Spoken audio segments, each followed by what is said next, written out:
we always like to start off. There's quite a few obstacles. Some people can be quite worried about the home buying process. There's lots to take on, but there's a lot of help that you can get as well. So, Gerard, I'm going to load up just an illustration after this one, but just want to introduce yourself a little bit and take us through the next part. Well, thanks, James and Mick, for inviting me onto this. My name's Gerard. I'm a business development manager with Halifax Intermediaries, which means that I look after the relationship between mortgage brokers like Mick and James and us as a bank. I'm 24 years in on Friday, so been around the block a few times, and I love doing stuff like this because actually, whether it's you go with Halifax, whether it's Santander, whoever it is, using a broker I think is a really fundamental piece of the home buying journey, and it means you can get a really balanced view of what's out there. Yes, I work for Halifax, but this stuff that I'm going to be talking about is whether or not you go with Halifax or whoever the right lender is when you're looking to buy a property. They will put you in the right place, and that might not be us, but happy to support. Do you want to move it on? Yeah, brilliant. So there's 10 steps. Some of them I'm going to go through in a bit more detail, and some James and Mick will expand on. I think the biggest thing from a lender's point of view that we like, and most lenders will like, is making sure that they know who they're dealing with and what they're dealing with. So things like how much can I borrow? That's based on how much you earn, but it's almost also based on things like your credit score. So if you haven't got a credit file, something like Check My File, which is what we call a multi-agency report, which will cover all three of the main credit reference agencies, to see how your credit profile is looked at from externally. With that, you can see if you've got a couple of £100 on a credit card, actually, is it worth paying that off and getting rid of it? And before you start the process of looking to buy a house, cleaning up your finances, a few £100 here or there could make a bit of a difference. So cleaning them up and making sure everything is good, having a really concise and detailed knowledge of your address history for the last 3 to 6 years is really useful for a mortgage broker to understand, and will make sure that they get the right information up front. The cost of buying, if you're a first-time buyer, and Mick and James, what's the stamp duty threshold now? 300,000, no tax on stamp duty. So any property under that, you don't pay any tax. If it's higher than 300,000, there will be some tax to be paid. So there's lots of things to consider in the cost of buying a home. Predominantly, you're going to have solicitors to pay for, or conveyancers who are going to do the legal work to make sure that the person selling the house has got the right to sell it, and that you're buying the property that's been advertised in the right way. You might have survey costs of someone going out to make sure, a bit like having a car MOT, to make sure that it's actually fit for you to buy. There could be brokerage fees or lender fees, but you're, again, without sounding too cheesy, a mortgage broker that's worth their salt will be going through this with you and explaining all the way through how much things are going to cost, and I'm giving you a breakdown.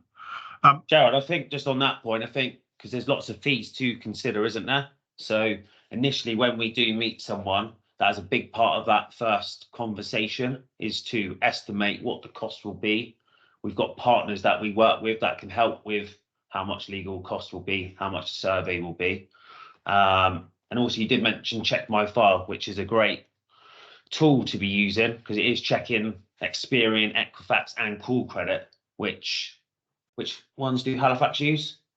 We use all three, yeah. We use all three, yeah. We use Experian, Equifax and TransUnion, which, to be fair, they all hold pretty similar information. Sometimes there's a little bit of a difference, which is why it's best to get a multi-agency rather than just drilling down on like one individual report. But just to make sure you're covering all your bases, really. Yep. Yeah, great. Thanks.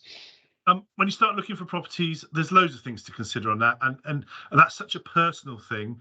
You know what type of property you'll be looking at, but the biggest thing that a broker will do in the mortgage industry is say, actually, how much can you borrow to look at actually being in the right position. So you go out looking at the properties that you can afford rather than necessarily ones that are outside of your price range. Mick, James, and any mortgage broker, which I would always class a mortgage broker as being the hub of the wheel. They will hold all of the spokes in one place. So if you need anything, helping negotiate prices with estate agents, I've even had, and I'm not saying Mick and James will do this, but I've had brokers that will do viewings with people if they're nervous, just to help them understand what's been happening, what to look out for. But they'll talk you through maybe virtually what can you look out for, making sure looking for damp spots in corners of buildings, things like that. Things that when you're first going out and looking at your property, to have really consider. Paperwork. If it's one thing that you get good at as a mortgage broker or working in the mortgage industry, it's paperwork.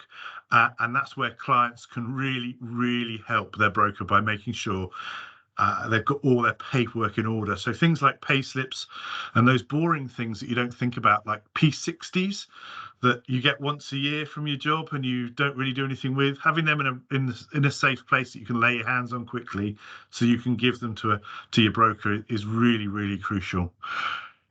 Survey or valuation on a property. So once you found a house and you've had your offer accepted and everything's getting exciting, you'll have the opportunity to do a survey or valuation. All lenders, I think, will want some type of valuation carried out on the property. The more detail you want, it will cost you a little bit more, but in the grand scheme of things, actually sometimes paying a little bit more for your survey will mean that you'll get more detail and you'll know what you're actually buying. We've actually seen on the more detailed surveys as well, if there's an issue comes up, there's a great opportunity to approach that vendor that you're buying the house from and either renegotiate and maybe get a slightly reduction on the property or get a professional out to look at it in more detail and get that problem fixed. So the house is, I suppose, ready to go for you. So once everything is done, once all the paperwork's collated, a lender will then give you a formal mortgage offer that says, absolutely, this is how much money we're going to lend you. This is how much it's going to cost. You'll move on from that to finalise the purchase arrangements. So you'll be liaising with your conveyancer and your mortgage broker about when things are going to happen and what stage of the process are, and then get to 9, which is exchange of contracts. And exchange of contracts is when you are legally bound to buy that property. You're saying, yep, everything's in order. Conveyancer saying everything is in order. A lender's saying that everything is in order, and you're saying you want to go ahead. And then step 10, completion. The day you pick up the keys, which is probably the best part of the whole process. You need to be aware that maybe within the next 10 days, 2 weeks, you might have a little bit of a bill landing on your doorstep for your first monthly mortgage payment. However, it's your place, at least you're paying the payment for. All the way through that house plan process. I mean, there's so much to cover it. We could spend 4 hours just talking about this. But the crucial thing is, if you don't know what the answer is, and even if you don't know what the question is, pick up the phone to your mortgage broker and have a conversation with them, because they will very definitely know it. When you've got, I deal with lots and lots of brokers, 125 firms and 600 individuals over the Southwest. I don't know any of them that won't be prepared to pick up the phone and have a conversation with their client, talking about where they're at, what they're doing, what does it mean, what do I do now? So, yep, that's it. I mean, the biggest thing for a lender is very definitely making sure we know who you are, address history, getting on the voters roll, doing the things to clean up and protect your credit file, things like Klarnas or payday loans, losing those, and doing things that will mean that lenders are interested in not only how you conduct your finances in terms of how much money comes through your front door, it's your willingness to pay and your ability to pay. So your ability to pay is how much you're earning, and your willingness to pay is what you'll see on your credit file, and it's vitally important. Yep. Is that, Gerard, really? Sorry, I was to say, like, transparency, really, isn't it? From a lender's perspective, Absolutely. Some of the questions we ask in our application process is about, have you ever had any arrears or defaults or county court judgments or been in arrears with any lending that you've ever had? Saying yes to those don't make a difference whether or not we'll do the case or not. But if you don't tell us about it and we find out about it, we very definitely don't like it. Most lenders are like that. They don't like things being hidden from them. So they're more open and transparent. And there's a lender out there for everybody.